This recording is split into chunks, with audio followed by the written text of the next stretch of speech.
One of the things I think is great about this particular event is I think it demonstrates that one of the reasons you're all in the profession you are is because you're all inquisitive.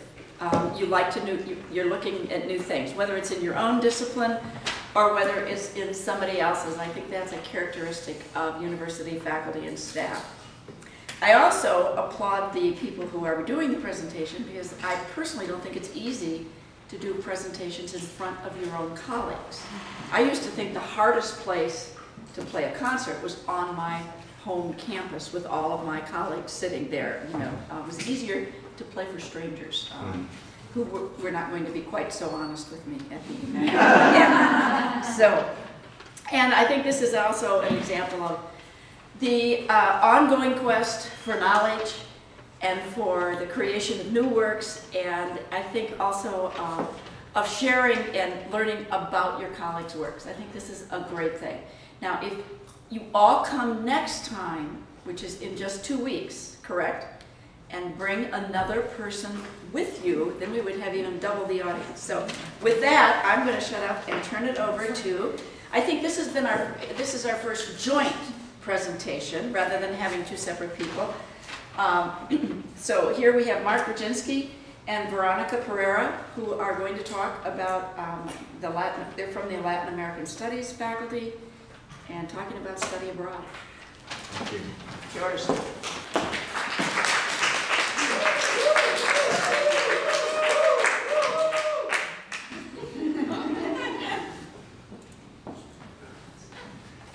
Thank you to the Provost and thank you to the Dean for inviting us to present.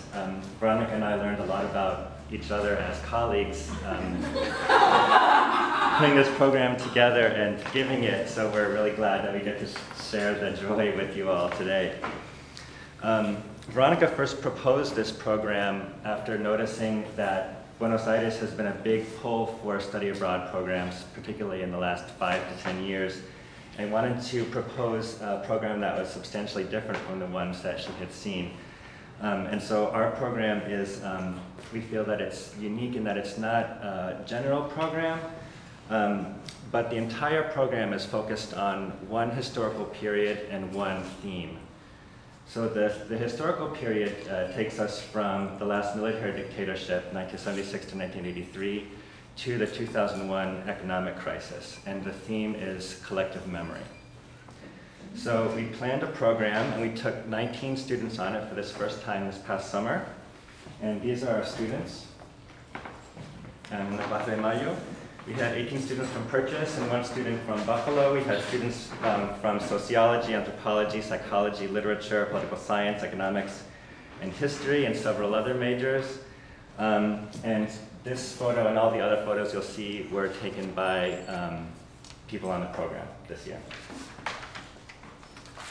So, as you probably know, Argentina had a series of military dictatorships throughout the 20th century, and the last one that went between 1976 and 1983 was the worst, was the most brutal, the most cruel, in terms of its economic policies and in terms of its legacy. So 30,000 disappeared people, 500 kidnapped babies in concentration camps that were given to families, friends of the dictators, and hundreds of thousands of people who went into exile. So these pictures that you see here, the right part of the screen, that's a wall of names in a memory park, which is a monument to the victims of state terror. The picture was taken by Marc Brudzinski, a literature student, and those guys here are we are one. The left part of the screen, that's the wall of names with a closer zoom, and Marc took this picture. He was particularly interested in this name that I don't think you can read. It's Rodolfo Walsh. He was a writer, a journalist who was kidnapped, tortured, and killed by the dictatorship in 1977. So the park is located, the next slideshow, it's located by the River Plate, and that location is not random. It's there because many of the 30,000 disappeared bodies were thrown alive into the river. So, the next. If you open a liberal newspaper in Argentina today, this is the kind of news that you might well see. The woman there is Estela de Carlotto. She's the head of the grandmothers of Plaza de Mayo. Probably you've heard of them. This is an organization from 1977. And these were mothers of women that they knew that their daughters or daughters-in-law were pregnant at the moment of being kidnapped. So they devoted their organization to look for their grandchildren. They've been enormously active working until today, and this was from a couple of days ago. And yesterday, the headline there reads, Pablo Javier Miranda is the grandchild 106. Yesterday, the grandson 107 grandchild was reunited with his biological family. This news is also something you would very commonly found in a liberal Argentinian newspaper these days, and it's talking about the trials to the military. So, as perhaps you know, immediately after the dictatorship in 1986, the heads of the military juntas were prosecuted. But then that justice process was interrupted by amnesty laws and a long and complicated process. So it was only in 2003 when the legal changes necessary to take the military torturers to court took place. So trials to the military people began again in 2003. So the fact that we can have a memory park to honor the victims of state terror, and the fact that we are able to take the military torturers to court these days, that was not easy or smooth. It's the result of a long collective struggle, a political process where human rights organizations were very much engaged, and the society at large, and so that's the context of our program. Today in Argentina, the question of collective memory, the question of politics of memory is a very important topic. Scholars, artists, intellectuals, there are movies, books, photo exhibits, conferences around the issue of collective memory, struggling with these issues, dealing with these issues. So this was the context of our program in which our program began. So before we talk about what we covered in our classes and what we discovered, I just wanted to give a brief overview of how we structured the program to engage with these issues. It takes on two moments of crisis in recent Argentinian history. The dictatorship, when the dictators committed the country to the neoliberal project for the long term, and then 2001, when that neoliberal project collapsed. So in the last military dictatorship, they took hold in 1976 and engaged in torturing and killing members of the left-wing guerrilla groups in order to clear the opposition for their neoliberal project. And by the time they took power in 1976, the girl groups had largely been decimated, but they continued to kidnap, torture, and disappear people. And when one of them was asked the question of why the state was going after its own students, artists, and unionists, the then governor of Buenos Aires replied with this answer. First we'll kill all the subversives, then we'll kill their collaborators, then their sympathizers, and then those who remain indifferent, and finally we will kill the timid. Wow. I know. He died last Friday, so.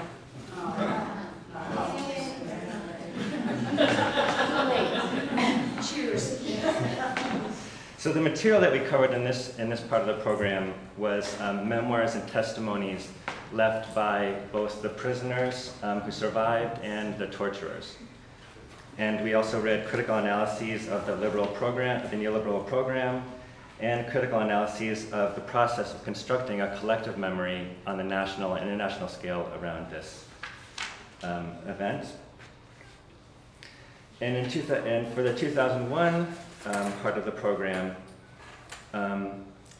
we talked about when this project collapsed, when the country, which had been the poster child for the IMF, exploded into a political and social crisis. In the space of 10 days, there were 4 presidents. Each one resigned after the other.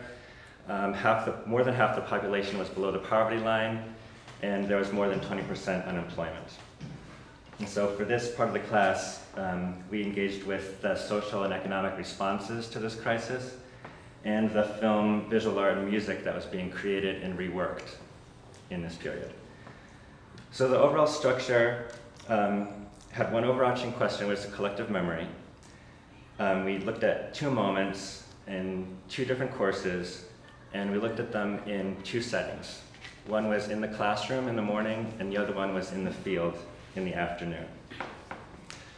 And the hope was that we would not be studying anything in the abstract, but rather have it be in situ situated learning. So the sociology class, as Marc said, both classes had these 2 moments and tried to cover these 2 moments. In the sociology class, which was basically about activism, collective memory, and human rights, we explored questions like this one, like this slide. So who remembers what of a traumatic past? Memory is a collective work. It's work of the present. It's not about the past. And the relationship with the past is to narrate it, but not to relive it. And like all social processes, memory, collective memory is contested and pervaded by power inequalities. So let me give you one example of how we approached this question. So in the left part of the screen, you see Nunca Más, Never Again. This was the report that the Truth Commission, immediately after the end of the dictatorship, produced.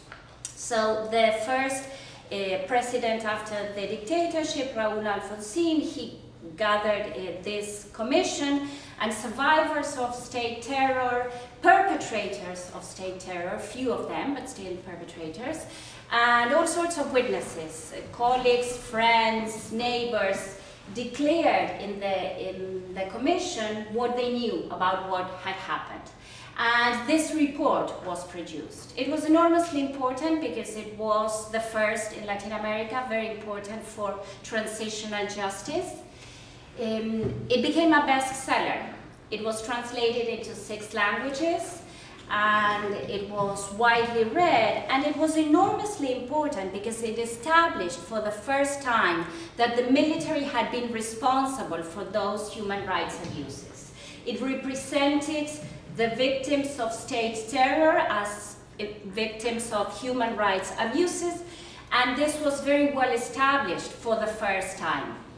Now, nowadays, it's only when that has been established and when we are able to take the military to the courts and prosecute them for crimes against humanities and all sorts of crimes during the dictatorship, it's only then that scholars and artists and people have begun asking the question, Okay, we've established that. We have represented them as victims of state terror already. We have represented them as innocent victims already. Now we can start to explore a bit more, in more complicated ways, who were they?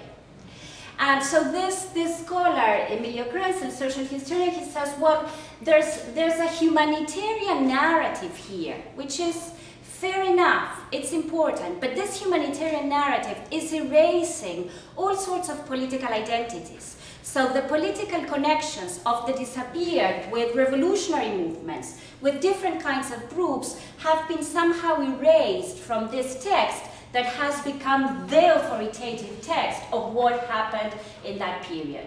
So his argument is, if we are to build citizenship, if we are to build political and civil rights, we need to have a more sophisticated understanding of who they are in a more complex way. We've established that they're innocent. They are survivors of state terror and victims of human rights abuses. Now we can allow ourselves to explore better who they were.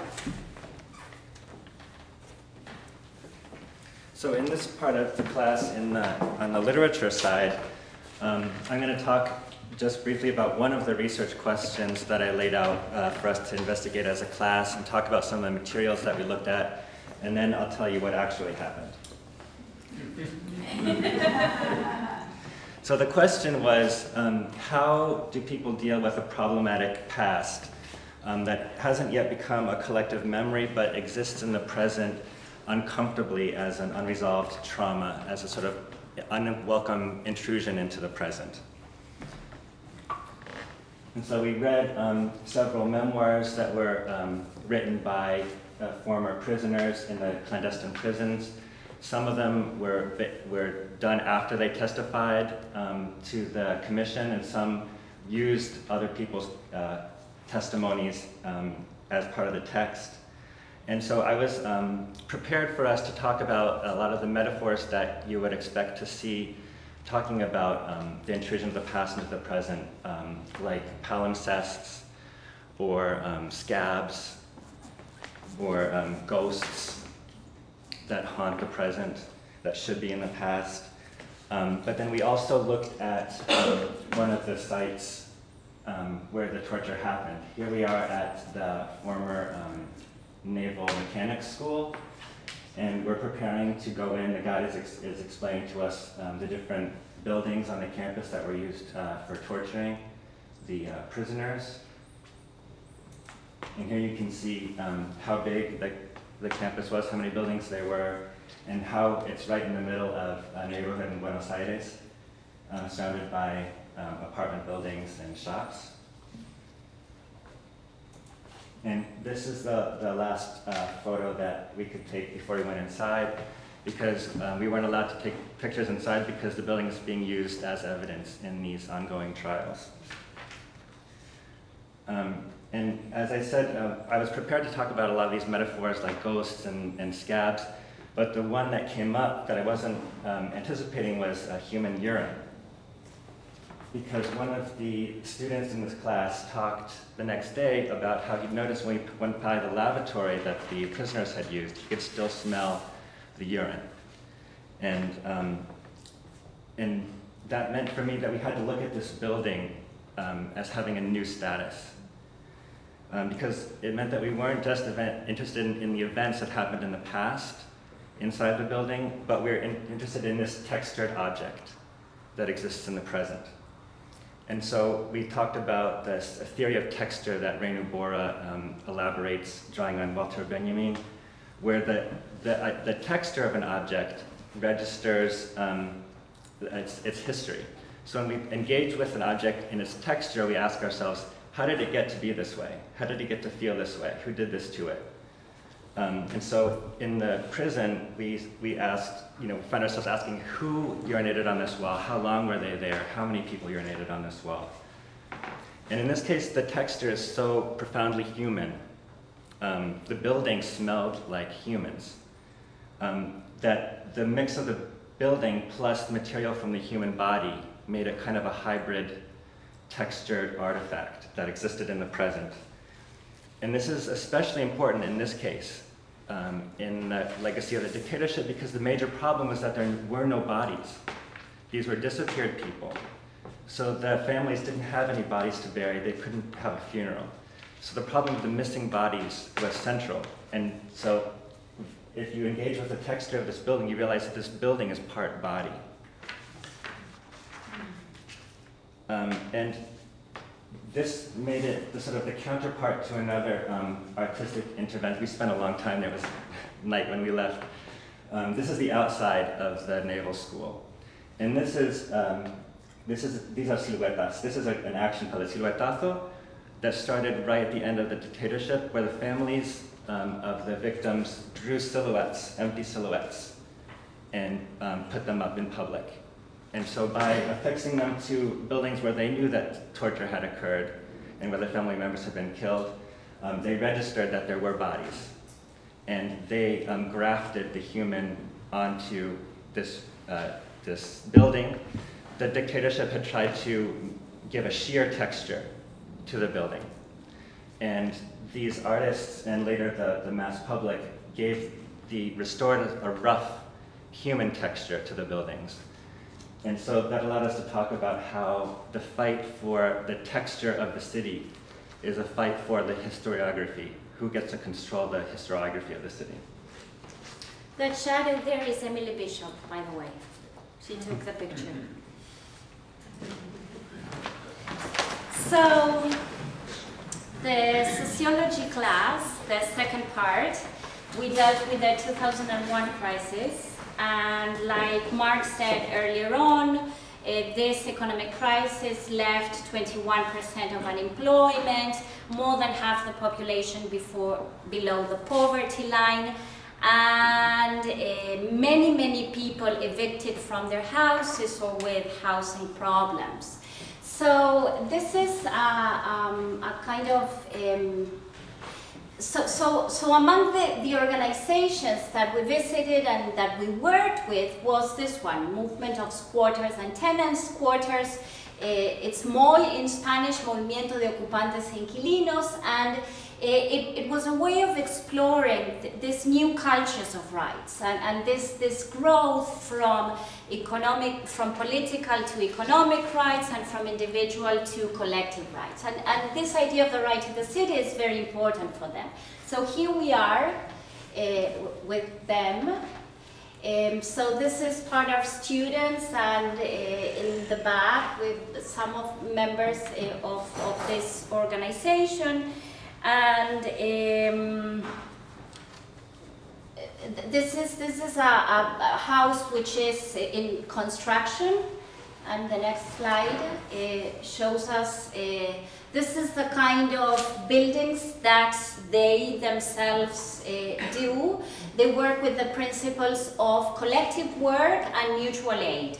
So all work is collective, and ownership of what they construct is also collective, with a mutual aid. The left part of the screen is the library, part of their community centers. And as I said, they work with this idea of the right to the city. But the right to the city is not the right to live in the city, but the right to make the city. To make it your own, and to have a say on policy decisions. They shape policy, and they make the government do things. So the next slide show us, they made the city government to donate this building, which was a sanatorium. So this is where they have their assemblies, the kind of headquarters of the organization and the movement, and it's also a shelter home. When families are in transition between their housing deficit situations to their newly collectively constructed buildings, like the one we saw in the previous picture. So the next slide shows us they are about to start a meeting. And yes, the next slide perhaps. That, as I said, they work with this idea of the right to the city, and also with this idea that housing is only the beginning, and it's the beginning of a larger and much more ambitious thing. So they had this saying in the wall that one of our students stayed later after the program, and she made an internship, and so she took this picture, and the right saying in the wall, it says, it's a line by Paulo Freire, the Brazilian pedagogue, and it says, changing is difficult, but it's possible and it's urgent. And the left sign of the wall, it says, after the house, what? After the house, the sidewalk, the block, the corner, the neighborhood, the commune, the city, the metropolitan area, the region, the country, Latin America, the world and its surroundings. So this was from their architect and from their own book, and it was, I thought it was a beautiful line because it was telling of how they do believe that housing is only the beginning. One of they're a coalition of sociologists, educators, architects, and working class people. And at one of their meetings, one of them said, well, it's not about new houses, it's about a new society. And they are very serious about that, and they are politically savvy. Yes, that's it. So, do I have anything else to show? No. So in this part of the literature class, we were looking at the kind of more cultural and social responses to the 2001 crisis. And we saw that groups like Moi and the were evolved in response to the 2001 crisis. Also, when the government basically collapsed, people organized into neighborhood assemblies to run their own affairs. And so we were wondering how these new socioeconomic formations changed the way that people express themselves artistically, which we would expect. So we had noticed that in the concentration camp testimonies, people used words and objects together to create different kinds of intimate relationships with each other. And so we were wondering, in these new socioeconomic formations, how do people use words plus objects in possibly new ways? So this is again in when we visited one of the dwellings at Moi, and this is Yonidit, who talked to us for a long time about the right to the city and how she believed that she had the right to make the city, and how she believed that she had a right to beauty. So she had a right to a beautiful place to live, and she had a right to a beautiful life. And when she found out that we were doing a literature class, because she works in the library at Moi, we started to have a conversation, and it was really interesting because over the course of this, there was a kind of sense of solidarity that was building up between the students and the people at Moi. Because a lot of our students live in public housing in New York. Some of them had been evicted, their families had been evicted from their houses, and so they were really had a keen interest in how these people in Argentina had organized themselves in new different ways. And when it was time for us to leave, we kind of lingered on the sidewalk because no one really wanted to say goodbye yet. And that's when Yonidit brought out this susurrador, which is a whisperer. And this is, like the silueta, this is a kind of artistic practice that had been crafted by professional artists, in this case in France, but that had been adopted by non-professional artists because it resonated with them somehow. And so what she's doing is whispering a piece of poetry into the ear of whoever's on the other side of the whisperer. In this case, it's literature student Marc Brudzinski. And I don't know what she said to him, but this is what she said to me. And this is what it means. And it's a fragment from a Uruguayan writer, Mario Benedetti. And then I became aware that this moment of daily life was the highest degree of well-being. It was bliss. And this is a photo of a sociology student who had learned Spanish, Emily Bishop, who's returning the favor and whispering back to them. This is Almeri, who also works in the library. And I don't know what she said to her either. But it struck me as significant that this was a very private moment between two people in a very public space. This is the street that a lot of one of their host fathers didn't want them to be on at night. And there was something really, really touching about this. Because when I was on the other side of the whisperer, I felt interpolated as an individual subject but I also felt interpolated as an urban citizen, as a member of this big collective. I was very, very aware of being on the street. And there's something very horizontal about this. Literally, you can see this. It's something that's both not spectacular and non-spectacular. There's no stage here. It's something very private and very public at the same time. And I thought it was especially significant that the fragment that Yonidit whispered to me was about the ordinary and the extraordinary cohabiting. And it's through this object and the words that meant something very real to Yonidit that they wanted to share, she was able to create this moment between two people that meant something for the entire group. Okay, so given that you haven't left, we conclude. So street art was another of the cultural expressions that grew a lot after the 2001 crisis. So this is the kind of things that you see in many neighborhoods, in the street, in the walls. This was a painting in the wall by Carolina Favale, who was a street art. We took a walking tour with her and someone else. This was in the wall of a flea market. And as we were doing that tour, we also saw this kind of paintings. This is by a Paraguayan artist. And so for Marc and I, it was a pleasure to collaborate in this transdisciplinary and transnational project. Students were really ecstatic because the invitation was not only to occupy Wall Street or Buenos Aires, but to occupy the mushrooms as well. Thank you. Thank you. Very much.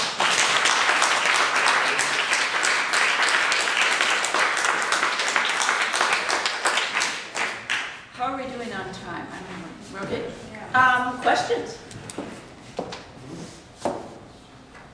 Yeah, Sarah. Well, this was very good, very interesting. I want to be your student.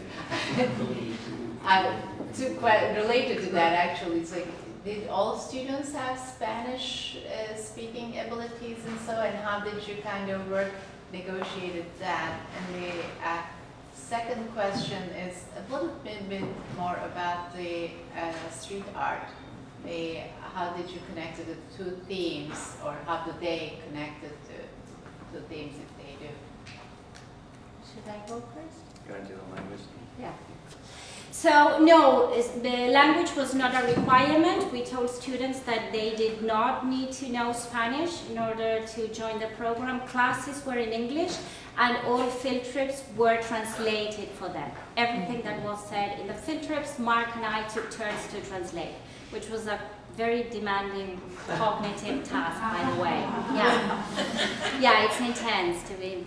But some students knew some Spanish, so that was great because they improved their Spanish. And if they didn't, they learned a bit here and there. But we were very clear from the beginning that this is not a language program. Mm-hmm. Knowing Spanish would be a plus and would help them communicate better. But yes, we interpreted. In our field trips, nobody spoke Spanish. Well, yeah, we had the first concentration camp. The visit was in English, and so some guides. But then people were very open, you know, to try to get over the language barrier. And the street art portion, we wanted to take advantage of the fact that it's so vibrant in Buenos Aires, which is a lot because public higher education is free in Argentina, so people come to Argentina from other countries in Latin America to study art, and while they're there, they paint on the walls. It's free to the non-citizens too. Oh, wow. That I didn't know. So, and we approached it through our class, thinking about these as ways that people wrote on the city. because Cortázar has a short story about people writing on the walls during the dictatorship and sort of coming to know each other through their writing on the walls. And I wanted to talk about ways that people write that aren't channeled through publishing houses, but where they express themselves through words and images on the textual material of the city. And it's a way of instantiating your right to the city and your right to beauty at the same time while intervening in aesthetics and politics. May I ask a follow-up? So for the artists, because they were signed, and you could also say this is by so-and-so, this was a part of a project of kind of, but in the lack of a better word, it's a part of this transitional justice that the city or the country as a whole adopted. I'm curious about how these murals. Yeah. And so well, there's a culture of respect of others' work. So those things, I don't know if that's the case here, but I've heard that at this beautiful building in Queens by the 7 train, what's the name? 5 points. 5 points. 5 points, yes. So with that, it's filled with graffiti and street art. Art lasts very few days because artists, come immediately and they paint over. In Buenos Aires, because there's a lot of room, we were told, but this artist, that there's some kind of respect that people try not to cover each other's art so quickly. So when someone has done something, then people negotiate. They're this kind of limbo property. Some walls are clearly public. Some others are private, and people go and paint it all the same. And then there are in between situations where people negotiate, can I paint your wall, and those kind of things. And in terms of, it grew a lot. This is an expression, artistic expression that grew a lot since the 2001 crisis, and it was another way of processing collectively, emotionally, cognitively, and collectively the aftermath of the crisis. I mean, I want to think this along with the tango renaissance, right? So many new dancing places and music tango places that did not exist before. We do think of that as part of the language to process the legacies of the last crisis. Other questions? Kathy, and then Gwen, and then Karen. Marc, you spoke really eloquently about the texture and multi-bending and the texture of urine and the way the building became an embodiment of the physical body. And I just was wondering if you could tell us both what theory and what piece of literature you think ended up meaning the most to the students. Because you gave us so many snippets and it seems so rich, but I'm just curious. The students seem to come equipped with some knowledge of theories of trauma, and the text that most resonated with them was Steps Underwater, which was written by a former member of the People's Revolutionary Army who was imprisoned. I forget how many years she was in prison, but there's a sort of disjointed text with lots of metaphors of necks breaking and heads being dissociated from bodies, and recurring, the cat on the cover of the book is sort of the trigger for the author to remember this sort of limbo state between life and death that she found herself in, living in the prison. And the students had the theoretical tools and sort of life experiences, and were engaging with the reality there in such a way that they really, really interacted deeply with that text the most. Joel? How did the universities cope during these 30-plus years? During the dictatorship years? Yeah. I mean, you have a wrenching situation for 30-plus years, And what was the effect on universities? You mean during or after? During. Well, roughly 200,000 individuals went into exile, and a big part of that group were university people, academics and scholars. And so the dictatorship replaced the heads of public universities, and so there was a lot of replacement. That was another thing. Some majors were closed down. Sociology, for example, it was closed down. Troublemakers? Sorry? Yes. Troublemakers. Troublemakers, yes, of course. Yes. At the public universities, sociology was closed down for a few years. At the Catholic universities, sociology was closed down for a few years. So, yes, it's a beautiful question, because it was among the many legacies and among the many phases of trauma was this big hit to a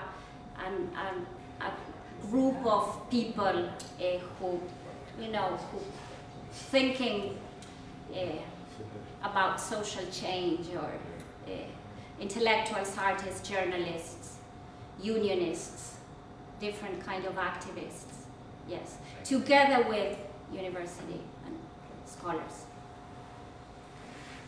Did they return after? Many, of course, yes, many. Not everybody, but many. But it caused a major brain drain. Yes, it was a huge brain drain, yes. Karen, did you, we have someone in the back that, go ahead. I was just wondering if you could speak to, for those of us who might toy with the idea of doing or creating a study abroad program, sort of lessons learned about doing a study abroad program, how did you go, what would you do differently, what worked, working together, maybe individually, just sort of lessons learned from your experience. I could never do it without Veronica. Me neither.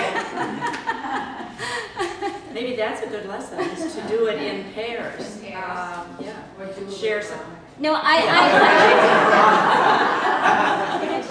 Or do it with Veronica. No, I had the idea originally because I was going to spend a lot of time in Buenos Aires, and Buenos Aires is home to me, and I do know lots of people, and I feel myself part of many networks there. But I think I had one brilliant idea, which was to ask Marc if he wanted to join me. But I think that one thing that we talked about as being one thing that we really liked about the program was having the intensity of the focus, because it meant that we were all doing something together. Yeah, but you use that focus as a sort of an entranceway into the city, the country. It was a brilliant choice and well implemented. Really interesting. And it was very nice, yes, to find a topic, to find a focus. It was not just, language and culture, more at large. Courses are also great, but I don't know, I liked very much the idea of choosing a focus and entering through that, and something that's very, very vibrant these days in Buenos Aires, because the issue of collective memory, it's alive, and it's hot, and it's passionate, and people fight over it a lot, so it was also good in that sense.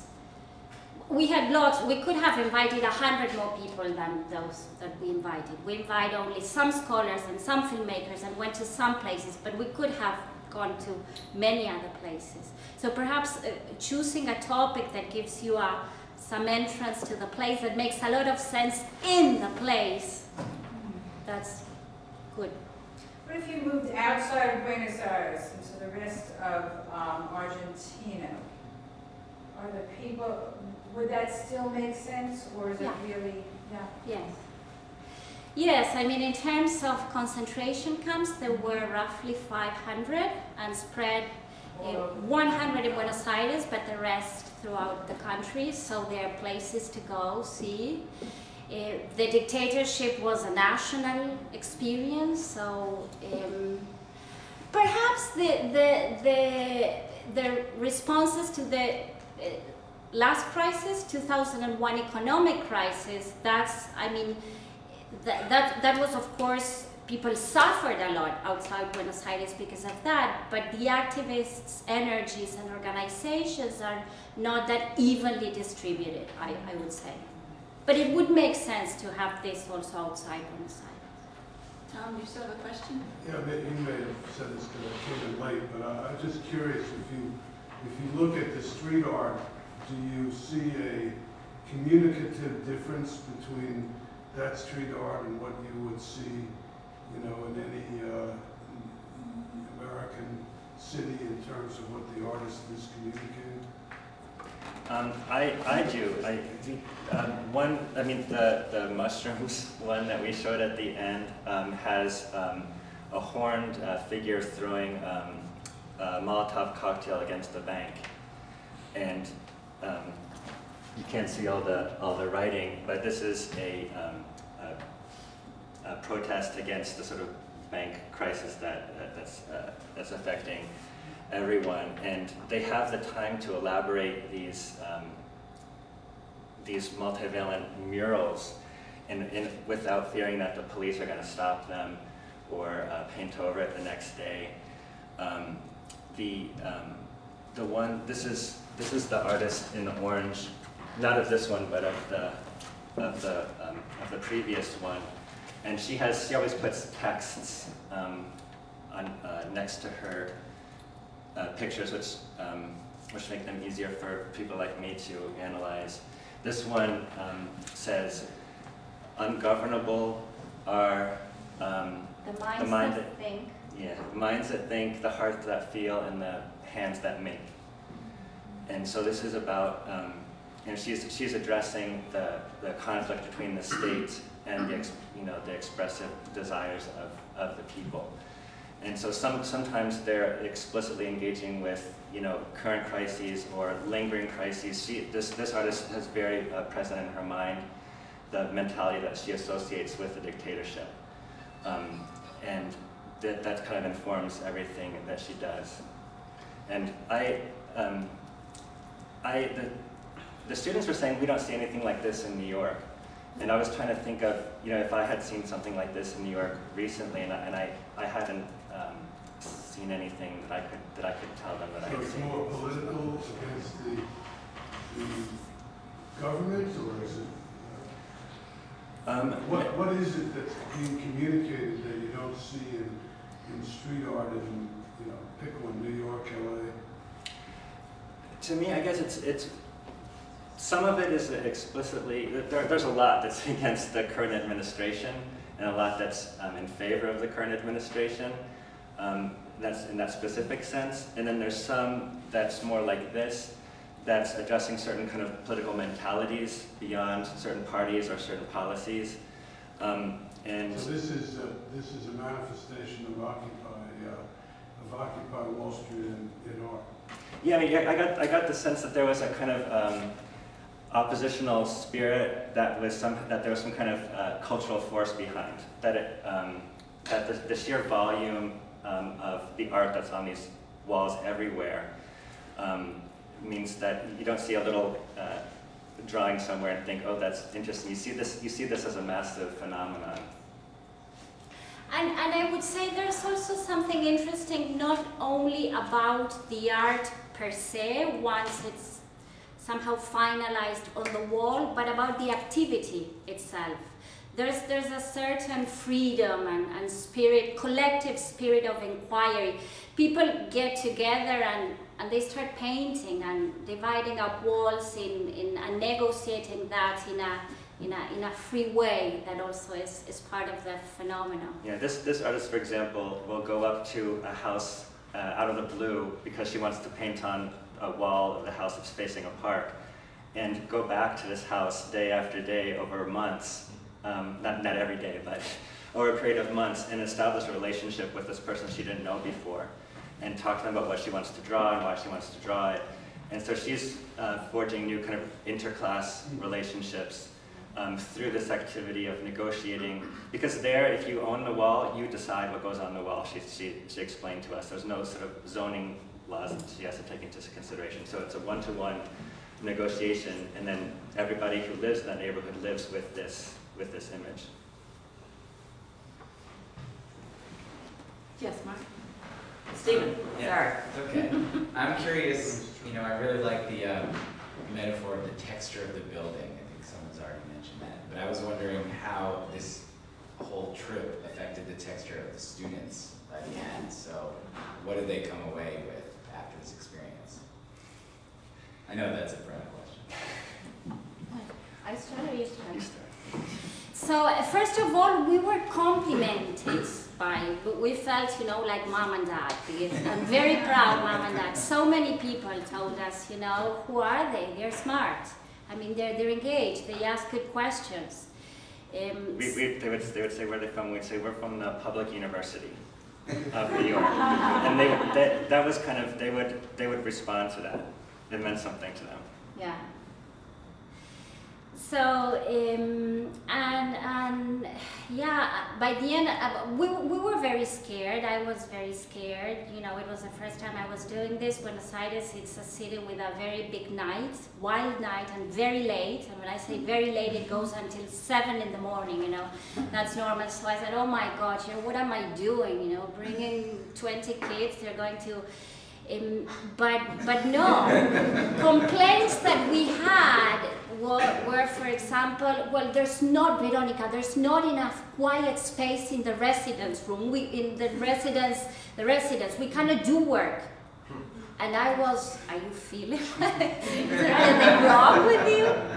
So they were, I think part of the formula was that it was very busy, the program was very busy. There was class in the afternoon and class in the morning and field trip in the afternoon, very few spare time. So that engaged them. And then they were reading something in the morning, and then in the afternoon they could make the connections with the plays. So everything became very powerful. At least 4 of them said that they wanted to move to Buenos Aires. I was, okay, but not now. You graduate, you ask mom, and then you come. Not now. Are there any senior projects? Yes. Cynthia Solis, did you mention? Yeah, Cynthia Solis was working with Alexis Silver. She's doing a project on gentrification struggles, or the lack of struggles of gentrification in Spanish Harlem, and she's comparing her building with this organization that I showed. And Frank Brudzinski, who's a literature and creative writing major, noticed a major difference between one of the poems that we read called Bodies and the English translation, where several stanzas, almost half the stanzas were omitted from the translation. And it affected the rhythm of the poem in a really major way. And he's doing his senior project on translation. I just want to add an answer to Steve's question, because I read all the course evaluations. No. I think that they left incredibly hungry. They said we had so much reading. The reading was so great, but there was so much that we couldn't do this other stuff. They just wanted it all. They all left, hungry. They loved the readings. They loved the work, and they wanted more of the city. So that's how I read the evaluations.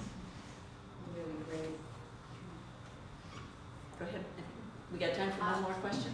How did you evaluate the students? What did they produce? It's like, how did you assess the ultimately you were giving them grades and all of that, and then what were the things that you used? We, in the sociology class, they wrote a final paper. And they could choose between a joint paper.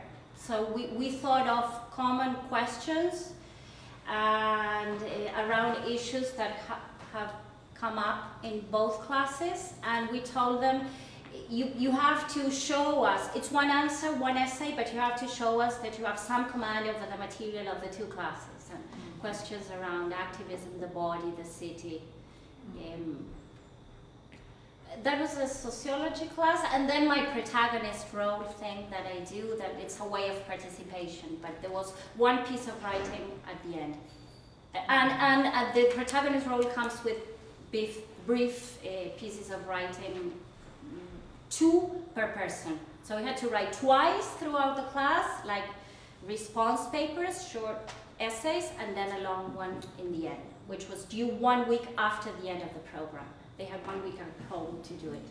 And in the other class, they did weekly papers to engage. The first week they engaged with the questions of testimony, and the second week, how to create a memory through writing, and the third week was about instantiating your right to the city and your right to beauty through writing. And then they either wrote two final papers, one for each class, or we actually had a lot of fun coming up with paper topics to propose to them for joint papers if they chose that would prove to us that they knew how to read literature and that they knew how to engage with social activism. Jerry? I have a question on the general theme of collective memory that you used. And it seems to me, just a question, whose collectivity are we talking about? It seems to me that when you present the topic, it's the collective memory of those, and you use the word trauma, those that were traumatized by the crisis, the people who were hurt, the people who were oppressed, the people who were disappeared. And even the people who disappeared, of course, as you pointed out so interestingly, left their marker behind in the smell of the urine, which in fact is a biological fact of most mammals. Marking territory is done with urine, which means that that territory has been taken in some way, perhaps unintended, for those who have been disappeared as opposed to those who did the disappearing. But here's my question, and I'm thinking of the quote you had by that ghastly general, which is really an awful, awful statement. The question is, memories of folks like that, and there were probably more of them than anyone wants to admit, because it's not only the generals, but there was, as the disappeared grandchildren seem to attest, there's a whole segment of society that was collaborating with this. What about those memories? And what would lead? Because I would think that that's a traumatized memory as well. Someone who wants to kill everybody is, there are reasons for that, probably bad reasons, but there are reasons. That person has been, as far as I'm concerned, traumatized as well. Did you explore that at all, or? Yeah, because we talk about collective memory, and there is that sense of it that it's the memory of the people who survived, and the memory of people living in this post-dictatorship period where the dictatorship has been officially renounced, and this is in some kind of ways in contraposition to the term total memory, which has been claimed by other people who want to make who kind of are following that critique in a certain way, saying, well, if we're going to remember the victims of state terrorism, we have to also remember that the dictatorship was killing people because the guerrilla groups were committing acts of terrorism against innocent people. And so we believe, to some extent, the dictatorship, when they said they had to step in and restore social order and kill these people to prevent them from making acts of violence. And that's what people refer to as total memory. But in the process of collective memory, the way that we're understanding it, we in addition to reading the testimonies of the survivors, we also read a book called The Flight, which came out in 1996 when there was a lot of these military people kept their positions after the restoration of democracy and sort of compromised arrangements, and we're going to be promoted. And one former member of the military had a problem with the way that this was being done, and contacted a journalist, Marc Brudzinski, and said, I have something to tell you, and unleashed this testimony of what it was like to be a torturer. And up until that point, there had been no official recognition that these things happen. And so it was a kind of, as my colleague Rebecca Byron says, it was a kind of tort situation in the Leotardian sense, where the only people who could prove that this happened are dead. So you couldn't, because the people who tortured were not saying anything. Until Silingo stepped forward and said, I was on the plane, I pushed people out of the plane who were still alive so that they would fall to their death. The Catholic Church told us this was the humane way to kill them. We did this on orders that came all the way. This is what we were thinking when we did it. This is how we processed the people. This is the room we processed them in. So his coming forward is part of this process of collective memory too. And that was very much part of the course, in the sense that this is a battle. And that's why it's so rich and so interesting, because the point is to challenge. At the beginning, immediately after the dictatorship ended, the question was to counter the military narrative, right? The national doctrine of national security and, you know, peace and order, so on and so forth, and then the theory of two evils. Yes, the military did their wrong things, but you know, what about the guerrilla groups before? So the first was to try to establish that it had not been a dirty war, but it had been state terror, that it had not been excesses of an isolated event, but it had been a systematic plan. So at the beginning, that was the most important narrative to establish. Now that that is done, we know that, you know, when we are taking the military to the courts, well, that's why the moment is so rich now, because now is the moment that you can discuss more and you can open up different voices. Thank you.